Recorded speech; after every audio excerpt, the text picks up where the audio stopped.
Hello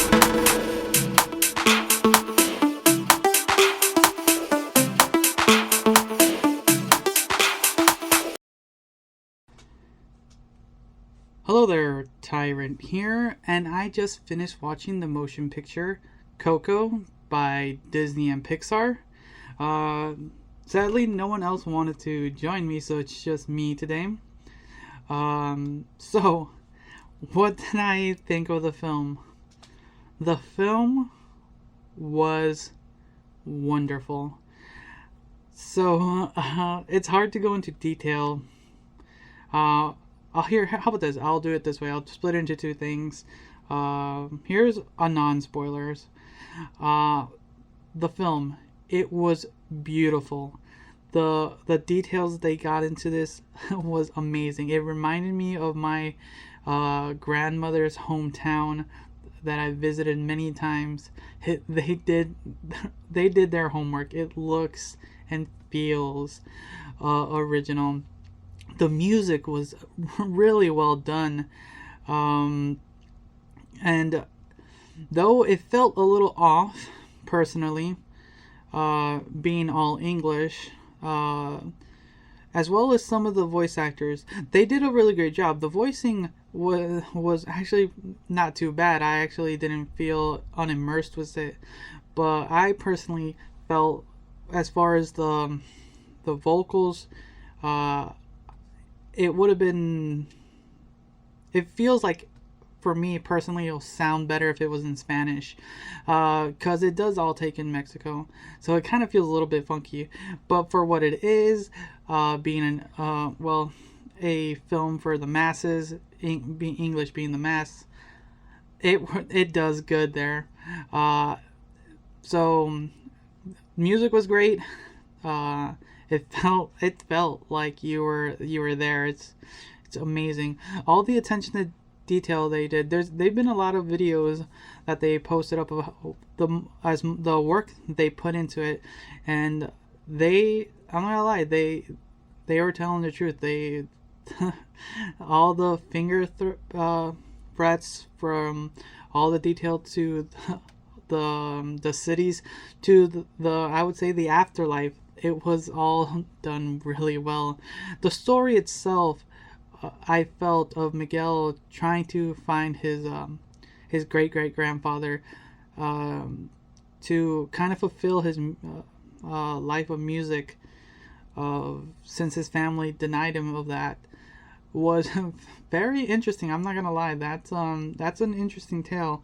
Something I haven't seen quite done, at least recently, that I can think of.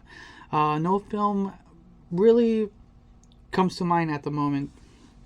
Or maybe just because of how well done this film did. So as for the most part, the story worked out well. I never felt it missed a beat. I will personally say, without going to spoilers, the antagonist of the film did feel a little bit off, but it worked well. It actually there. I'll talk about that in the after spoilers.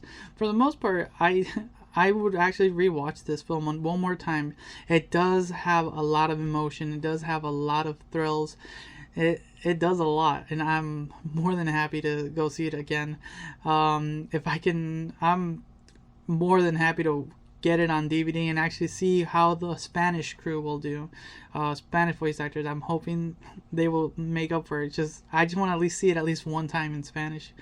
But yeah, those are my initial thoughts of the film. I give it a huge, big thumbs up. I can't wait to see it again, and I can't wait to see it if I can in Spanish. All right then. For anyone else continuing to listen, spoiler times, and you're free to go. So, spoilers. So this is a tale of Miguel, and he's trying to, become a musician. And that's, you're trying to follow your dreams. But when your dreams are denounced by your family because you were abandoned, so his great-great-grandfather abandoned his wife and child to live the life of a musician. Okay. And so down the line, the mother decided music was blasphemy, and decided that no person in their family would do anything with music, and they would just do what she did her best, and that was make shoes. And Miguel was not into that. He had I would say, the soul of a musician. He did it. He did it on his own accord. Props to that. And so he goes on this journey after he tries to... apparently he got his family cursed. Or he got himself cursed. Which doesn't ever get properly clarified. But, movie plot. So he goes on this journey to try to find his family. Actually, no. So here's the thing. So he's able to get the blessing he needs to get home. But his great-grandmother put some conditions to get uncursed. And that's for him never to play music. And just the moment he gets back from this afterlife, he steals the guitar and breaks it. And so he decides to go and find his next of kin, which he realized is this great musician, De La Cruz.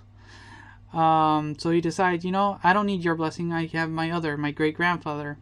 So he goes and starts this hunt. And so you meet this other character, Edgar. He's kind of like this shifty character. He's really fun and energetic, but he's one of these kind of forgotten. So the way this afterlife works is really interesting. I have to do a little bit more deep dive. I haven't really paid attention to these things in a long time. So the way the Day of the Dead works, as far as the film is concerned, is you put up a photo of your family member that has passed away. You leave them their favorites, foods and goods for them to enjoy, and they're able to cross and come and join you for the night. And from there comes another twist from Edgar. Since no one has put up his photos, you can't cross. No photo, no crossing. And he's desperately trying to go see one of his family members. But then, So on the journey with Edgar and Miguel, you get to meet an interesting cast of people. Like the way this film works, it shows a lot of the atmosphere, and it's really fun and great. You never feel like there's something not happening, and it's really like festive. And it's also like another festivity there too. But as we learn there's also, this is the afterlife, but there's an afterlife after the afterlife, because we see a character early on of this like group of people you would consider like the forgotten people who don't get their photos posted up. And we learn that when you are completely forgotten from your family, that you fade away, or what they call you're forgotten.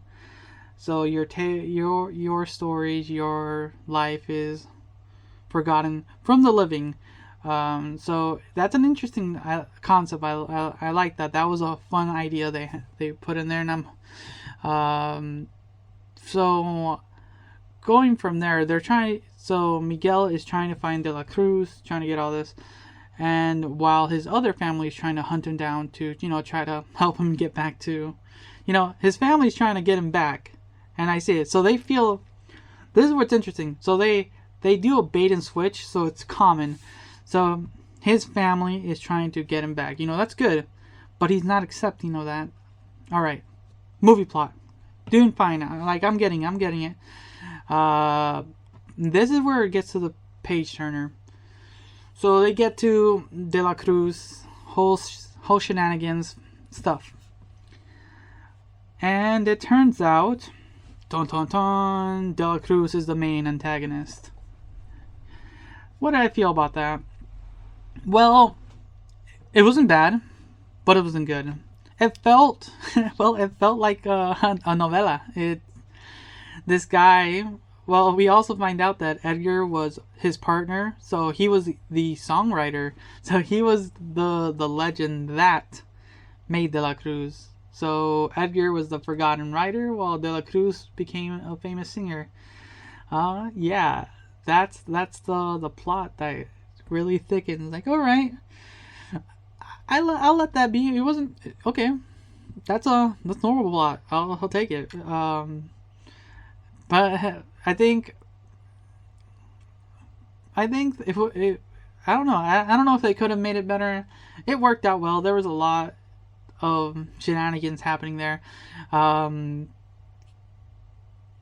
that's kind of my only gripe I had with it. It just felt like that.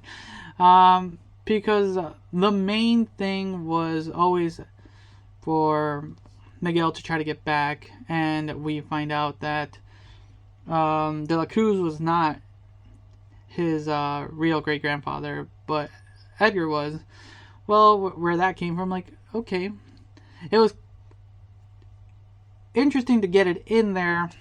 I don't know. It's not like it was thrown in there. There was clues. It just, I don't know. It's kind of hard for that one to kind of fit in. It works, but I think that's another thing that kind of just felt a little off.